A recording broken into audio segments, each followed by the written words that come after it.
Drinking with Authors may contain adult content. Listener discretion is advised.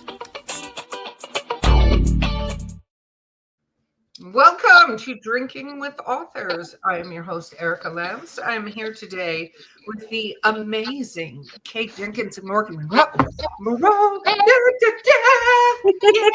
Okay, so let's get what we're drinking out of the way so everybody can follow along. So I'm still addicted to my Flat Rock ciders. This one is a semi-tart blackberry, which is, if you knew anything about North Carolina, there are blackberries like everywhere. Like you can't walk 5 seconds without running into blackberry bushes. So it's pretty amazing. Okay, Kate, what are you drinking?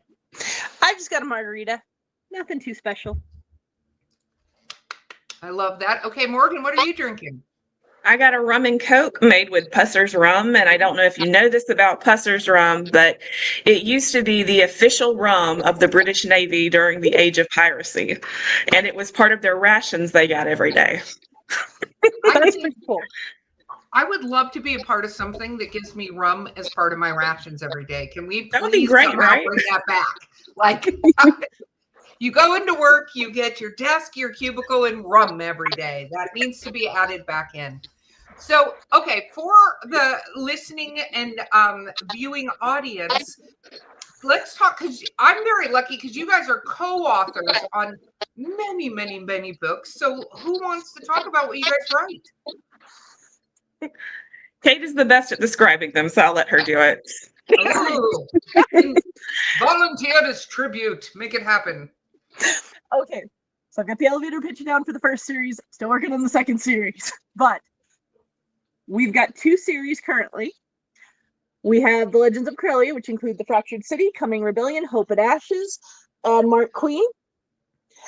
It is a character-driven fantasy with romance and political intrigue about a queen trying to do everything she can to improve her kingdom while the nobles do everything they can to stop her. Awesome. And then the Visetra series takes place 30 years prior to the Legends of Coralia series. You do meet these characters in book 4, The Marked Queen, but Choice of a Duchess, Heart of a Duchess, and Resolve of a Duchess is basically about a Duchess, Sabine, whose kingdom is kind of fractured from the fact that there's Prince Louis and Prince Gregory, and she's pretty Gregor.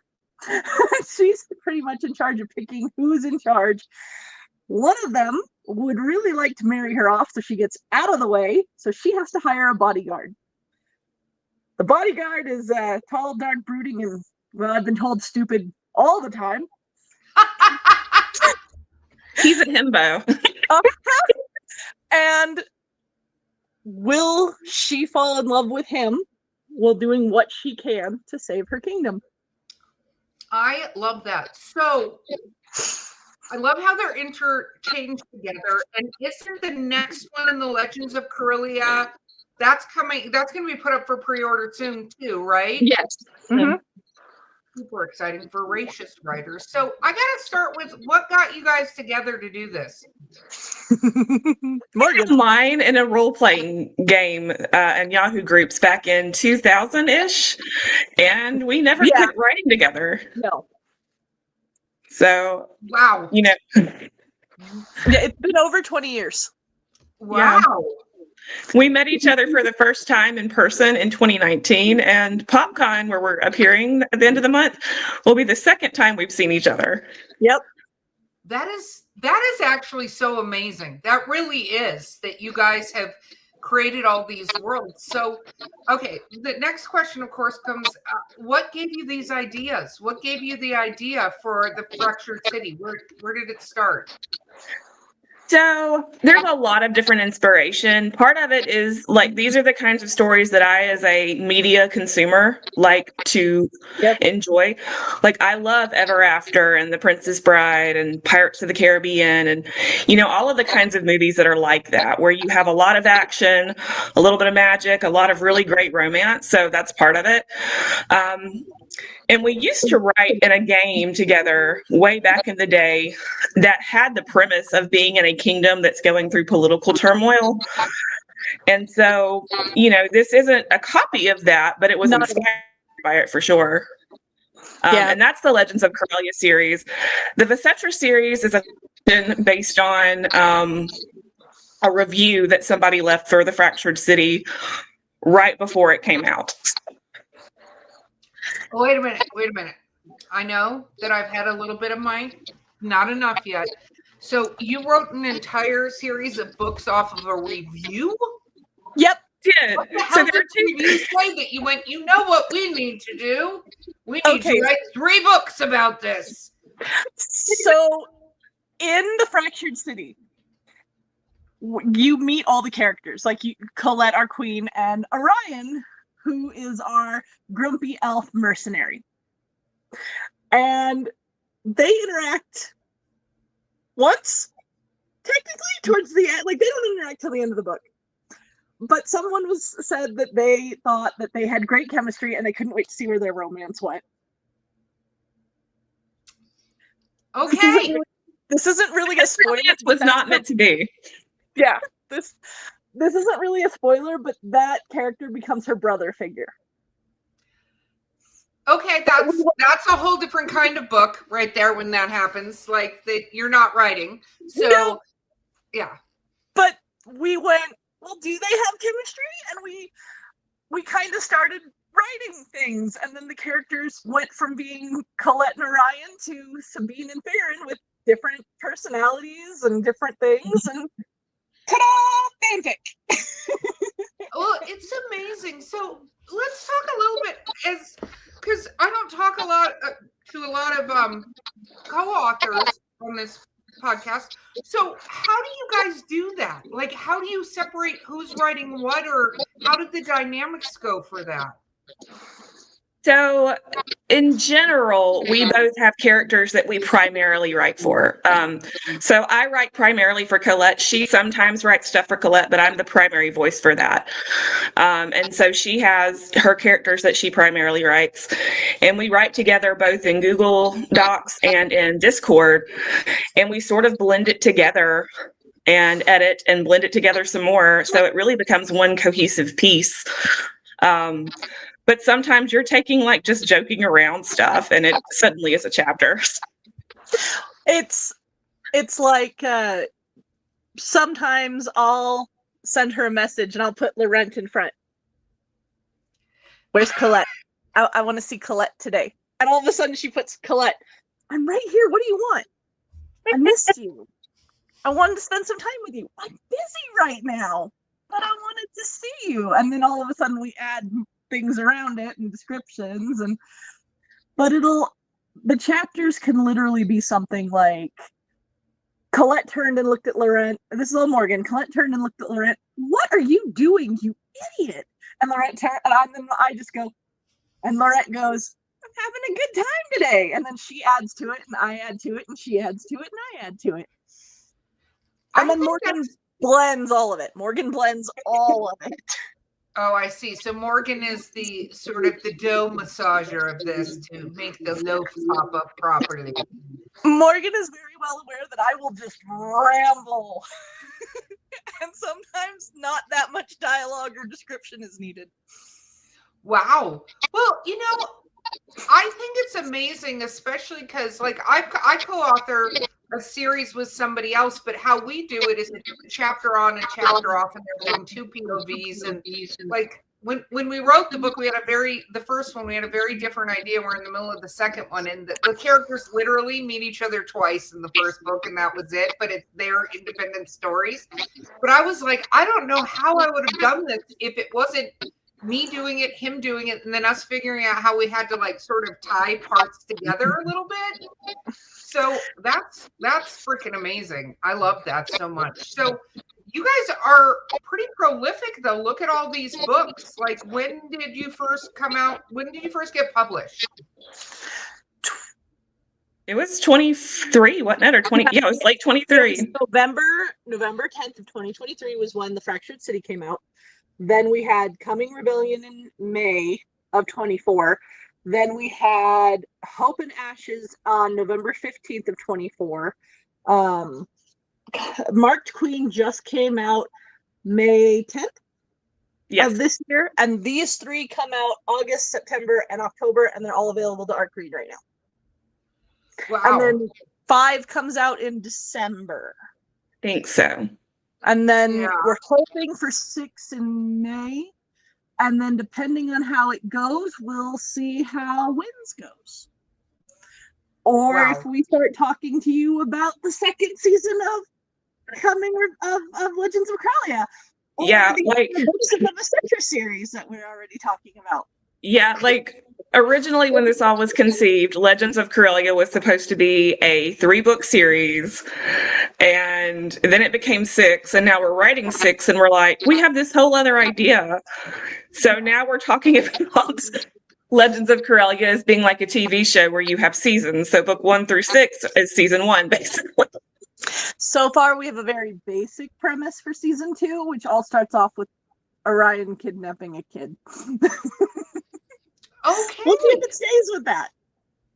And we don't know yet what the second one for this series will be, but it's probably going to continue off after the end of Legends of Coralia. You mean the end of season 1 of Legends of Coralia? Because apparently Legends of Coralia is not ending. It's just going on summer hiatus to bring back the next season. Volume 1, and then we'll move into volume 2. But we'll have what happens with the everyone from Pythias in another 3, hopefully just 3 books for etc. Not another 6-book series. But hey, for all we know, new characters we introduce in the Vicetra series could decide to run off with the plot like Laurent and Colette do sometimes. I think that's amazing, and it's got to be so much fun. So let's talk a little bit about fans, because you guys, because you're in separate locations in the country, right? You don't get to go together all the time, but you do separate events, right? Where you go to the events. What is your fan interaction on this stuff been like, though? We've gotten a lot of our fans on TikTok, and because there's distance between us, we do a lot of bits, basically. Like yesterday, I posted something where I was like, what it's like being my co-author, part 11 million, and it was me sending her messages going, make them kiss, make them kiss. Or I post what it's like being my friend and co-author. Hey, I'll get distracted, and all of a sudden you'll be in Victorian clothing and running off on a horse named Jim. I love that. So you talked about the reviews sparking this. So you read your reviews. Yeah, I mean, I don't see a reason not to. I'm somebody that values all reviews as long as they're honest, because I know not everything is everybody's cup of tea, and it's a review, and I appreciate somebody taking the time to read it and give feedback. No, that's true. I think it's, again, you can tell when it's not somebody's cup of tea and when somebody is being amazing and fell in love with it. So has anybody talked to you about characters that they fell in love with, and especially the littler ones? I mean, you talk about writing the first 3 because of these other characters. People are like, so what happened with them? But is that happening with other smaller characters within the series? I have had people say they really liked Sito. I'm saying her name wrong again. I know it. That's her name. Oh, good. Because I used to call her Sito by accident. I've had people say they really like Sito and Jaden. The Nereids in general seem to be very popular, but admittedly, it usually comes right back to Colette.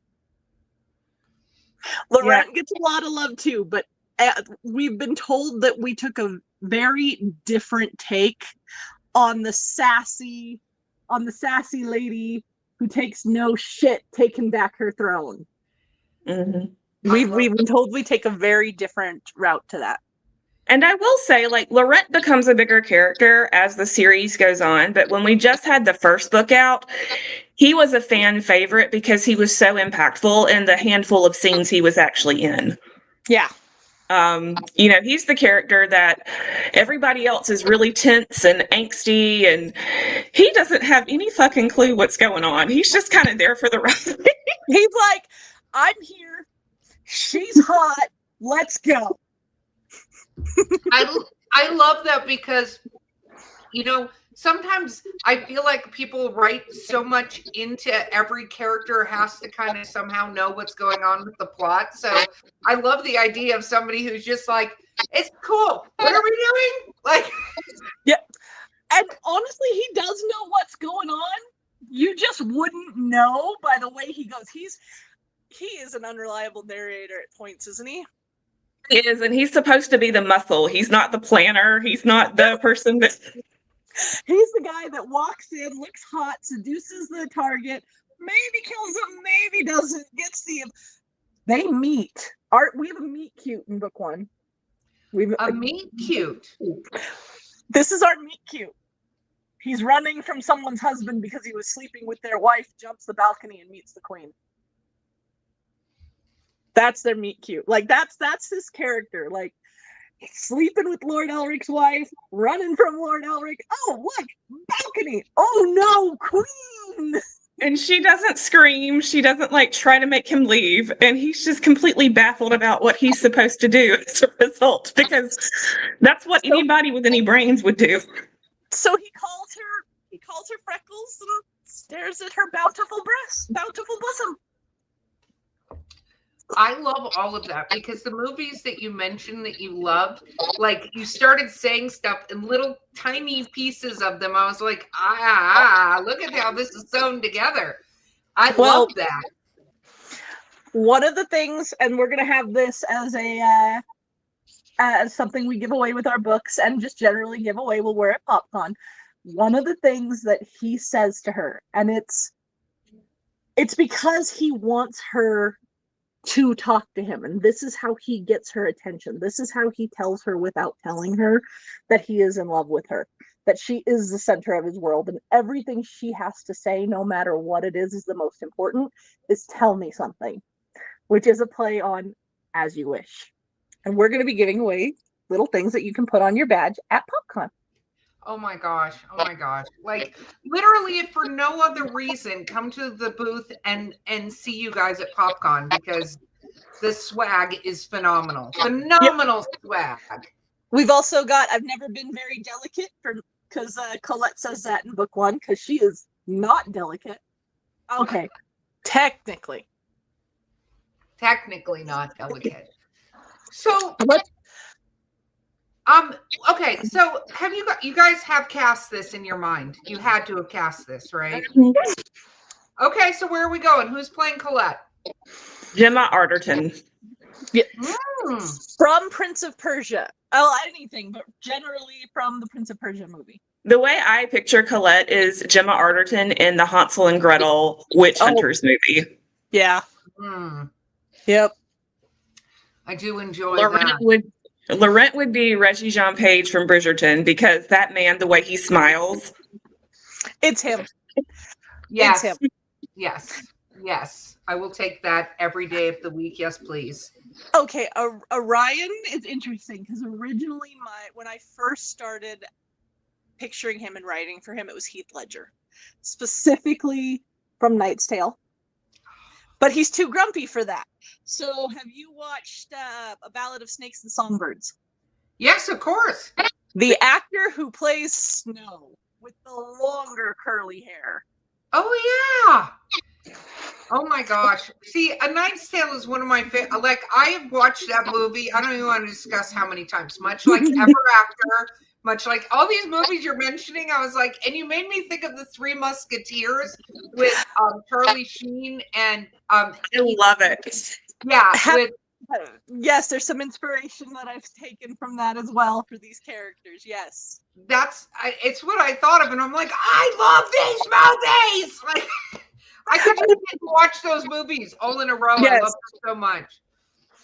So you guys also genuinely seem like you're just having a ridiculously fun time writing. Does it ever get like you want to pull hair out and stuff?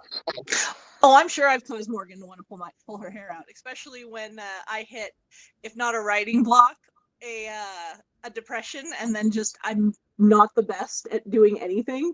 But more than that, we had to restart book 6 because Laurent would not get his shit together for me and was being so freaking flippant, and he cannot be flippant for book 6. But it was like, hi, I'm here, let's go. And I'm like, no. So, okay, you guys are very much authors who are driven by the characters talking to you and creating for you. What is that like? Because I know a lot of authors that do it, or they do their plot outline, they know where they're going, versus ones that are like, and we're going this way. How do you keep the guardrails on these characters for where you want to go? Or do you? So we normally, and I say normally because you see how the Cetra happened, like stuff was just happening, and then there was a 13,000 word chapter of nothing but BDSM. So, you know, like you do. Like you do. But in general, with Legends of Coralia, we've had plot beats that we wanted to hit with every book, and sometimes, because we are mostly pantsers, we have gotten like to 50,000 words and gone, there's no way. Like, there's no way we're getting there in this book. And then, so we have to figure out, okay, what is the ending point? And then there have been others where we've gotten all the points we wanted to within like 25,000 words. And it's like, what's the rest of this book about? I love this. I love just sitting there imagining like, cool. So we're only a third of the way into this, and we need to come up with something. So characters, come on, what's happening next? Let's go. Hope and Ashes is a good example of this. Colette reaches her breaking point because of things that happen in book 2. Well, 1, 2, and 3, but something happens in 3 that is her breaking point. And Lorette looked at this and went, no, we're about to make this book a lot longer because I'm doing something to fix this. So we went on a 20,000 word vacation in the middle of the plot. Because he decided he was fixing the problem, period. And I could not get him to get back on track until we did that. Thankfully, Morgan just kind of goes with it. Like, I wrote the ending, or at least an idea of the ending for book 4. Well, we were writing, book 1, book 2? And Morgan's like crying, going, what have you done? I was like, I don't know. I was listening to this version of Carry On My Wayward Son, and all of a sudden this happened. I love that Supernatural reference. I think that's awesome. So let me ask you guys this question. When, you know, a lot of authors struggle with marketing and social media and stuff like that, because I think authors sometimes don't realize they have to do marketing. You know what I mean? Like, gone are the days when you could sit in a cabin and type a book and your publisher would put it out there and the world would be like, there is a book, right? So what was that like? Because you talked about the Yahoo gaming groups. Were you guys just like, I already got this, I know what I'm doing? Or were you like, okay. Like, I'm just going to say, for marketing wise, Morgan makes the best graphics. She makes the most stunning, amazing graphics. She knows Canva better than pretty much anyone else I'm aware of. She makes things so pretty and so beautiful, and I love every graphic that Morgan makes. Period. The end. Like, you should use her to make graphics. Morgan, what about you? I had no idea what I was doing, and what I have spent a lot of time on social media is just seeing what other authors are doing and what's gaining traction. And what I found with marketing in general is that people want to know about your books, but they actually want to know about you, and they want to know about your characters more than the actual book. And so when you lean towards that, you tend to get more interaction. And I've also seen if like you make comments about controversial topics on threads, you get a lot of attention too, even on stuff later. So I think it also includes having to participate in the community. Mm-hmm. Oh, I think you have to. You know, one of the things I think a lot of authors don't realize is you can't go, here's my book, here's my book, here's my book, here's my book, here's my book. Because that's not, people want to doom scroll and see weird interactions between the co-authors and what's happening. That's interesting. And then they go, oh, they write. I want to get their book. Not, oh, look at this, you know, because it's not like a Barnes and Noble. It's doom scrolling on TikTok. Like, what's going to grab the attention of people? Like the Grits War we did with Robbie, that had a ton of interaction and engagement because he was bringing in his audience, we were bringing in our audience, and then people are like, why are they fighting about grits, 6 videos deep? So they go looking. And honestly, some of my more popular videos are the ones where I get on and I'm all dramatic and go, Morgan doesn't love Laurent anymore. She doesn't love our main male character. What did he do wrong? And sometimes she answers and she's just like, Katie, really? And those take off. I believe it because people love the tea as well. They want to know what's happening all the time. We had someone on one of her videos ask when the divorce was happening. Yes. Remember that? We had a bit happening. We had a bit where we said, like, okay, if we get divorced, who's taking custody of Robbie Lewis, because somebody needs to watch him.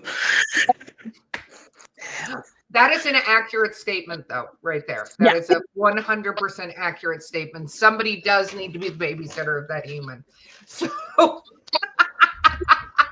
okay, let's talk a little bit about what do fans ask you? What are some weird things that they've asked you that you weren't kind of prepared to have them bring up? Oh, gosh. Kate, Go ahead. This question was technically for Morgan, and she never answered it. But it was in her mind, how is Farron daddy? In her mind, how is Farron daddy? He's not.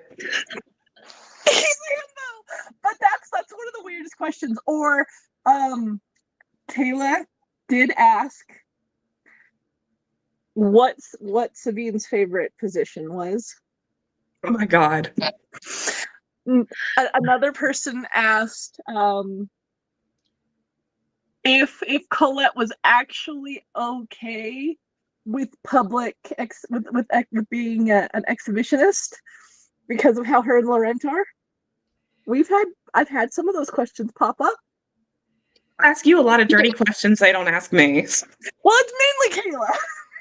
Okay, so we now know that if you have dirty questions about either of these series, you got to reach out to Kate. Kate is ready for them. She's excited for them. Definitely. Okay, so what about? Admittedly, it's mainly our beta reader. I love it. So let's talk a little bit about the direction, like, so you guys have all this stuff coming next, right? Do you have other things that pop into your head? Like, oh, look at. So we have two things that we're looking on to working on in the future. Well, three technically, because we're currently in the middle of writing a season script for the Fractured City. But that sort of happens in between everything else. We have a contemporary series where characters are interconnected, so from book to book to book, but they're not necessarily all in every single book. And the main plots of those books are separate, which tends to be what you see in a lot of series by contemporary authors. So, the other is our pirate story, and originally we conceived it as being based on like real history. We were going to put it somewhere in Jamaica. But the more we talked about it, the more we realized that we didn't like the constraints of actual places on Earth and actual historical things that are happening. Because, Jamaica basically gets destroyed at one point in the 1600s. So that limits where you can. So anyway, we were like, what do we want to do with it? And we're talking about putting it in the Legends of Coralia universe, but in a different part of the world and completely unconnected to anything in Legends or in etc. Wow. That, it's interesting because a lot of authors do that. What do they call it? Alternate history and stuff like that. But I think this is the first time I've ever heard. Yeah. So that was too constraining. So it's going in our world so that we can do all the stuff we want to with it. But not surprised at all by that. We're talking about what characters we're going to keep because we've got a decent amount already written. So now we're looking at it. What characters are we going to keep? How are we going to change it? What are we going to do? And then who are we going to rename? Because French. This is very much French. And how can we keep it in the constraints of the world we've already made? But we can also use mermaids. Oh yeah, that's true. That's true. I hope when I go like this, I'm pointing to Morgan, because on my screen, that's where she's at. No, I'm over.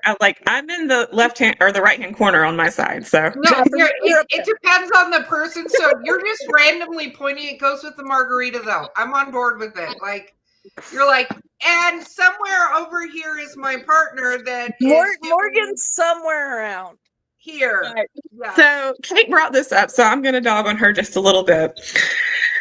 When we were naming people in Legends of Coralia, like we have the map, and I was like, okay, the people that live in this region, they're going to have names that are derivative of French, and these people over here are going to have English derivative names, and like these mermaids that live here, they're going to have Greek names. And so Katie's like, I'm naming this one Jaden. I didn't even think about it. I really didn't. But Jaden is just Jaden. He is. So you have the mer people who are Ceto and Afros and Thalmus, and she's like, I'm naming this one Jaden. And I was like, you go for it. Yep. I think at the time when we created Jaden, we hadn't agreed on. No, we had agreed on Greek, and I just wasn't thinking about it. I'll be honest. I just came up with. I'm horrible at naming things. Am I not horrible at naming things? That's Every okay. time she names something, I have to say, what video game did you get that from? Or movie. So, another author I know has an overuse of J names. Like, I remember reading a first draft of a manuscript, and I'm not even kidding. Pretty much every character had a J name. And I was like, I got partway in, and I was like, I don't even understand what's happening because I don't even know who to follow anymore. Like, I have no idea who you're talking about, you know? We have a terrible tendency. It's crazy. We have a terrible tendency. Laurent and Colette. Think about how similar those sound. Oliver, Olivia, Jesse, Jamie. Those are a couple names. Wow. We did not do it on purpose. Jesse and Jamie were never really supposed to get together, and I'm fairly sure Olivia's entire plan was to push Oliver off a building. I will say Olivia and Oliver are okay because we call her Liv instead of Olivia. Yes. But I do think her original plan, and this is our contemporary book, I do think Olivia's original plan for Oliver was to push him off a building when the first words he said to her at the original meetup, which was a Halloween party, was "Hello, nurse." Oh, so he's one of those. I see. We changed it. Let's put it this way: the Oliver and Olivia story, when we get to that, he's a billionaire. We wrote one of those, but a very different take on that entire trope. Think Tony Stark in Ryan Gosling's body. Well, hello. Yes. Ryan Gosling from The Notebook or the Barbie movie? Yes. I just need to understand what I'm dealing with. Or that, Okay, that other one. So take your pick. Hold on. He looks like Ryan Gosling from The Notebook. He acts like Ken. I love that. And he was in that one with Emily Blunt that I can't remember the name of it right now. And he was the Stuntman movie. Have you seen that? I love that movie. And let me be honest, this is where you're gonna love it. The Notebook. Think of those two characters. That's Oliver and Olivia. Those are our face picks. Well, Rachel McAdams is my wife. She doesn't know it, but she is. Yes. Well, Rachel McAdams is just the best. Her and Gemma are amazing. Wow. There was a blip. What just happened? Did you guys have a blip? I just had a blip. We did not. Okay, craziness blip. Okay. So I want to know what it was like when you two first met. I was weirder. We were at Disney World when we first met in person. Yes. And her mother had basically put together this whole big, extended family reunion. And so it was a bunch of Kates. It did not go well. It didn't. And we were in Epcot, I think, that first day. So we went over to the World Showcase. And I was like, you want to get some margaritas? So, Mexico in the World Showcase is like the first place going in on the left. So we got some margaritas and we took 2 sips. And there's this little alley between Norway and Mexico. And we sat there in that little alleyway getting increasingly drunker. And I remember I had a parasol with me. Yep. And I kept going, I can't put it down or I'll get a sunburn. Leave me alone. Yep. And I'm a lightweight. I'm such a lightweight. So it took me so much, like just several sips. And I have a crown, a tiara up there that I'm going to be bringing for Morgan to wear during the convention because it's totally hers, though she bought it for me. Bought that drunk too because while we were drinking, I was like, we need tiaras. Let's go to Germany and buy tiaras. And that's what we did. And we had a First great of all, I love that you could go do that. I've drunk my way. My dad loves going to Epcot because he's like, let's go drink our way around Epcot. I'm like, I love that this is a family event. Let's go drink our way around Epcot. But I love that you can get drunk in Epcot and go, you know where we need to go? Finland. Let's go. Yes. I think I remember dragging Morgan over to the Japanese area to buy gummy snacks that were Mario shaped for my kid too. Mm-hmm. We did that too. We had the best time. We did. I'm sure that's so many years worth of friendship to like, I would almost think like a cosmic thing occurred there. Like some weird, happened. That's amazing. For PopCon, one of our plans, and I need to either book with the tattoo artist Morgan found, or I need to find out if there's a tattoo artist at the con, but we've decided we're going to get tattoos for our book. Oh, what are we getting tattoos of? The image I sent Morgan, which I think she liked, is it's a queen with a wolf. It's a silhouette of a queen and a wolf, and then the words, I'm hoping in cursive, tell me something. I love that. I think that's fantastic. That is amazing. I love that so much. Okay. So we have to wrap up here soon. Okay, so people can find you at PopCon. Just shameless self-promotion. Tell people all the things. I'm basically at Morgan Moreau Writes on everything. So your Threads, Insta, Blue Sky, Pink Sky, and TikTok. I'm basically at Kate Jenkins Writes at everything as well, though I mostly use Threads and TikTok because that's where I get the most interactions. And for anybody who wants to stop by and see us, we will have a copy of all of our books, including the Visetra series, which we approved with Chelsea, for pre-sale. These will not be available to get until, like I said, August, September, October, but we will have copies to sell at the convention, as well as adorable little swag. So please come and join the Grumpy Elf Club and get some swag because I think that's amazing. You'll be able to find Morgan and I because at least one day we'll be wearing these. Oh my gosh, I love that. It's Orion by the artist Alorville, and it says Grumpy Elf Club. Yep. I love this so much. Okay, so come out and see them at PopCon. It'll be the Kismet meeting of both of them again. And it's probably very rare. And I can actually, it's not probably, it is very rare. You can get both of them to sign and personalize your books because they're both there in the same place at the same time. In order for us to usually sign books, I will grab them, or she will grab them from one of the websites, get them to herself, sign them, and then ship them to me so I can sign them, and then we send them to the person who does it. So this will be the first time we get to actually be together, sign books, do that. I have a feeling we're going to sign all of our books and then split who takes them home so that we at least have some signed copies.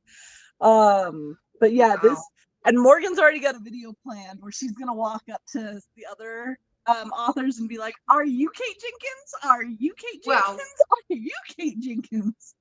So this is a Kismet meeting. So I want to thank you guys so much for being on the podcast with me. Really appreciate it. In the show notes is also how to follow them if you were drinking along with us and go, I don't remember how to follow them, in the show notes. Absolutely check them out on social media. They're thoroughly amazing, thoroughly fun, and absolutely adorable, and amazing, amazing stories. So, guys, don't forget to like, share, subscribe, all of those things. This has been Drinking with Authors. We'll see these two beautiful, amazing people at PopCon, and we will see you guys next time. Thank you for listening to Drinking with Authors. Join us next time for another fun conversation with an author over drinks.